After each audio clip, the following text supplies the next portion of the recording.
네, 2025년 8월 13일 수요 기도회를 시작하겠습니다. 다 같이 찬송가 380장 나의 생명 되신 주 찬양 드리시면서 수요 기도회를 시작합니다. 나의 생명 되신 주 주님 앞에 나아갑니다. 주의 흘린 보혈로 정케 하사 받아주소서. 날마다 주를 찬송하겠네. 주의 사랑 줄로서 나를 굳게 잡아 매소서. 괴로운 세상 지낼 때 나를 인도하여 주소서. 주를 믿고 나가면 나의 길을 잃지 않겠네. 날마다 주를 찬송하겠네. 주의 사랑 줄로서 나를 굳게 잡아 매소서. 세상 살아갈 때에 주를 더욱 사랑합니다. 밝고 빛난 천국에 나의 영혼 들어가겠네. 날마다 주를 찬송하겠네. 주의 사랑 줄로서 나를 굳게 잡아 매소서.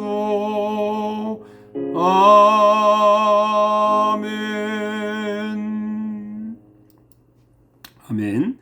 오늘 주신 하나님 말씀을 같이 보겠습니다. 스가랴 8장 1절에서 13절 말씀이 되겠습니다. 스가랴 8장 1절에서 13절 말씀까지 제가 봉독해 드립니다. 만군의 여호와의 말씀이 임하여 이르시되 만군의 여호와가 이같이 말하노라. 내가 시온을 위하여 크게 질투하며 그를 위하여 크게 분노함으로 질투하노라. 여호와가 이같이 말하노라. 내가 시온에 돌아와 예루살렘 가운데에 거하리니 예루살렘은 진리의 성읍이라 일컫겠고 만군의 여호와의 산은 성산이라 일컫게 되리라. 만군의 여호와가 이같이 말하노라.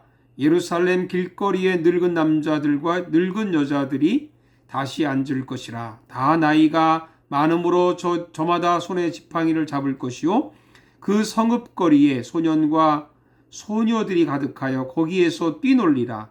만군의 여호와가 이같이 말하노라. 이 일이 그날에 남은 백성의 눈에는 기하려니와 내 눈에야 어찌 기하겠느냐. 만군의 여호와의 말이니라.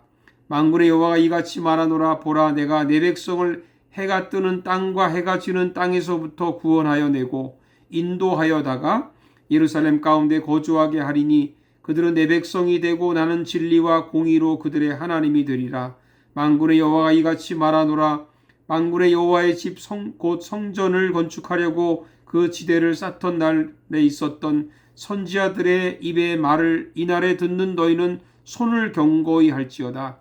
이날 전에는 사람도 삭을 얻지 못하였고 짐승도 삭을 받지 못하였으며 사람이 원수로 말미암아 평안히 출입하지 못하였으나 내가 모든 사람을 서로 풀어주게 하였느니라. 만군의 여호와의 말씀이니라. 이제는 내가 이 남은 백성을 대하기를 옛날과 같이 아니할 것인즉 곧 평강의 씨앗을 얻을 것이라. 포도나무가 열매를 맺으며 땅이 산물을 내며 하늘은 이슬을 내리니 내가 이 남은 백성으로 이 모든 것을 누리게 하리라. 유다 족속아, 이스라엘 족속아, 너희가 이방인 가운데서 저주가 되었었으나 이제는 내가 너희를 구원하여 너희가 복이 되게 하리니 두려워하지 말지니라. 손을 경고히 할지니라.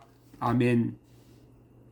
사랑하는 여러분들 평안하셨는지요? 오늘 수요 기도회에는 스가랴 8장 1절에서 13절 말씀 중심으로 해서 질투를 사랑으로 갚으라, 질투를 사랑으로 갚으라, 이런 제목으로 말씀을 드리겠습니다. 질투라고 하는 것은 부정적인 단어이죠. 그런데 하나님의 질투는요, 긍정적인 의미를 나타냅니다. 2절을 먼저 보겠습니다. 만군의 여호와가 이같이 말하노라. 내가 시온을 위하여 크게 질투하며 그를 위하여 크게 분노함으로 질투하노라.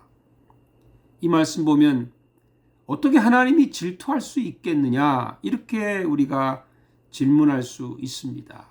그런데 하나님은 질투할 수 있습니다. 질투하십니다.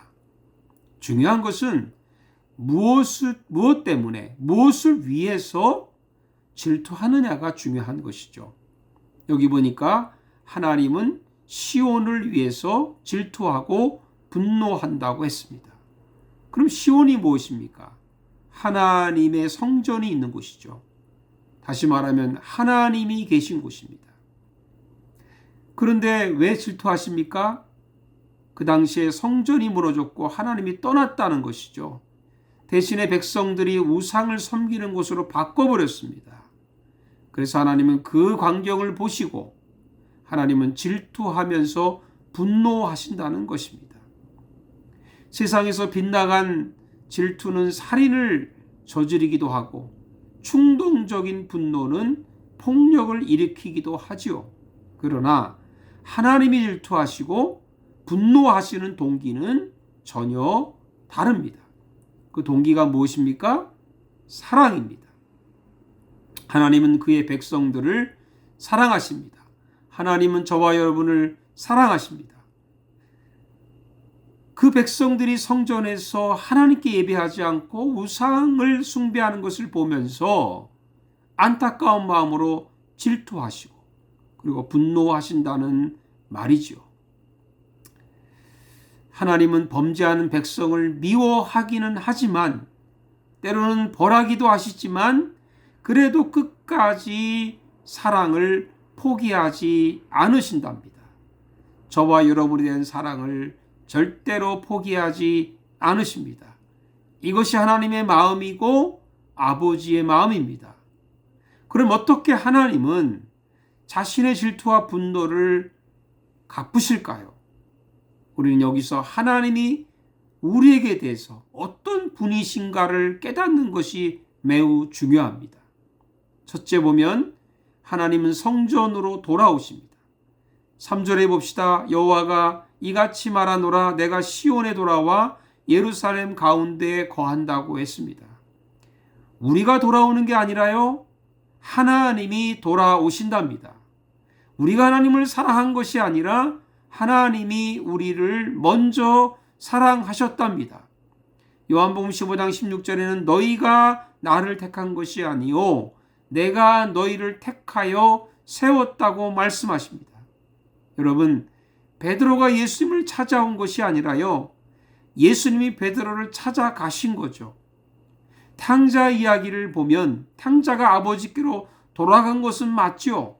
그런데 알고 보면 아버지는 탕자가 떠날 때, 아들이 떠날 때부터 기다리고 그를 찾고 또 기다리고 있었던 것입니다. 하나님은 반드시 우리에게 돌아오시는 분이십니다. 이것이 하나님의 사랑이고 하나님의 은혜입니다. 둘째는 우리를 인도해 주시는 분이 하나님이십니다. 8절을 보니까 이어 인도하여다가 예루살렘 가운데 거주하게 하리니 그들은 내 백성이 되고 나는 진리와 공의로 그들의 하나님이 되리라고 했습니다.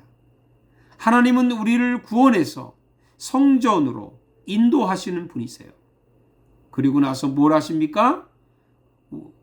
하나님과 우리의 관계를 회복해 주십니다. 우리는 하나님 백성이고 그리고 하나님은 우리의 하나님이 되신다는 이 언약의 관계를 다시 회복시키시는 것입니다. 깨어진 관계를 회복해 주신다는 것이죠. 여러분, 믿음 생활이 뭡니까? 순간순간 하나님과의 관계를 확인하며 살아가는 거죠. 하나님은 무엇에 관심이 많으실까요? 아니, 하나님은 가장 관심 있는 것이 무엇일까요? 우리가 어떻게 사느냐? 우리가 어떻게 부자가 되느냐, 건강하냐, 뭐 성공하느냐, 그것도 관심이 있으시지만 하나님은 우리와의 관계를 가장 관심 있게 여기십니다. 이거를 잊지 말으셔야 됩니다. 그래서 하나님은 이스라엘 백성을 40년 동안 구름 기둥과 불 기둥으로 인도하셨어요. 그들이 불순종할 때도 있고 하나님의 마음을 아프게 할 때도 있고 그리고 불법을 저질 때도 있었지만 범죄하는 백성들을 그래도 구름 기둥과 불 기둥으로 인도하시는 것처럼 지금도 저와 여러분을 구름 기둥과 불 기둥으로 인도해 주시는 분이신 줄로 믿습니다. 셋째는요, 하나님은 우리를 축복하십니다. 먼저 하나님 말씀을 듣게 하세요. 만군의 여호와의 집 성전을 건축하려고 그 지대를 쌓던 날에 있었던 선지자의 입의 말을 이날에 듣는 너희는 손을 경고히 할지어다. 여기 보니까 성전 재건을 하기 전에 말씀을 듣게 하십니다. 여러분, 거듭난 사람의 특징이 뭡니까? 하나님의 말씀이 들린다는 거예요. 그렇게 들리지 않던 하나님의 말씀이, 그렇게 들리지 않던 설교가 어느 날 귀가 뻥 뚫어진 것처럼 들리기 시작합니다. 말씀에 은혜가 있습니다. 그 말씀이 나에게 주는 말씀으로 듣습니다. 달고 오묘한 말씀으로 들리기 시작하는 거죠. 그러면 그는 반드시 하나님 앞에서 하나님 백성이고 거듭난 사람인 줄로 믿습니다. 그 다음에 하나님은 열매를 먹게 하십니다. 창조의 복이시죠. 12절 보면 곧 평강의 씨앗을 얻을 것이라 포도나무가 열매를 맺으며 땅이 산물을 내며 하늘은 이슬을 내리리니 내가 이 남은 백성으로 이 모든 것을 누리게 하리라. 여러분, 하나님은 우리를 먹이십니다. 만나로 먹이시듯이, 메추라기로 먹이듯이 하나님은 항상 우리를 먹이신다는 것을 잊지 마십시오. 끝으로 복의 근원이 되게, 복의 본이 되도록 만드시는 분이 하나님이십니다. 13절을 보세요. 유다와 이스라엘 백성아, 너희가 지금까지 이방 나라들의 저주거리가 되었으나 이제는 내가 너희를 구원하여 축복의 표본이 되게 하겠다. 세 번역으로 제가 13절을 읽었습니다. 축복의 표본이 되게 하겠다. 하나님께서 스스로 다짐하시는 거예요. 하나님의 목표, 우리를 향하신 우리의 믿음의 삶의 목표는 무엇입니까? 모든 사람들에게, 특별히 불신자 앞에서 우리가 축복의 표본이 되는 것입니다. 아, 저 사람들은 예수 믿더니 하나님 축복을 받았다 하는 그 표본으로 우리를 만드신답니다. 얼마나 놀라운 은혜입니까? 여러분, 하나님은 질투하지만 질투를 사랑으로 갚으시는 분이세요. 하나님은 때로 분노하시지만 그 분노를 은혜로, 축복으로 갚으시는 분이십니다. 그렇기 때문에 오늘 말씀처럼 너희는 손을 경고히 할지어다. 무슨 말입니까? 어떤 상황에서도 포기하지 말고 마음을 굳건히 하고 행동하라는 말씀이죠. 저와 여러분이 어려운 상황 속에서도, 때로는 고난과 아픔 속에서도, 건강의 위협 속에서도, 어떤 상황에서도 굴하지 않고 낙심하지 않고 포기하지 않고 마음을 굳게 하고 하나님 앞에 나아가는 그런 믿음의 사람들이 되시기를 다시 한번 주님의 이름으로 축복합니다. 기도하겠습니다. 살아계신 아버지 하나님, 은혜를 감사합니다. 저희들이 때로는 하나님께서 우리를 질투하시지만 그것은 사랑의 표현입니다. 때로는 하나님이 우리를 향해서 우리가 잘못할 때에 분노하시지만 그것도 하나님의 사랑의 표현입니다. 사랑으로 갚으시는 그 하나님을 의지하고 그분을 믿고 우리가 언제나 하나님을 바라보며 사는 저희들 되게 하셔서 우리의 삶 가운데 축복의 본이 되고 우리의 삶이 모든 사람에게 아버지 하나님 정말 하나님의 백성으로 살아갈 수 있는 저희들 되게 해 주시옵소서. 어떤 일이 있어도 우리는 낙심하지 않을 것입니다. 포기하지 않을 것입니다. 소망을 안고 굳게 서는 저희들 되게 해 주시옵소서. 예수님의 이름으로 기도하옵나이다. 아멘. 이제는 우리 주 예수 그리스도의 은혜와 우리 하나님 아버지의 큰 사랑과 성령의 교통하심이 질투와 분노를 사랑으로 갚으시는 그 하나님을 붙들고 날마다 소망 가운데 걸어가기로 다짐하는 우리 모든 주의 백성들 위해 이제로부터 영원토록 함께 하시기를 간절히 축원하옵나이다. 아멘.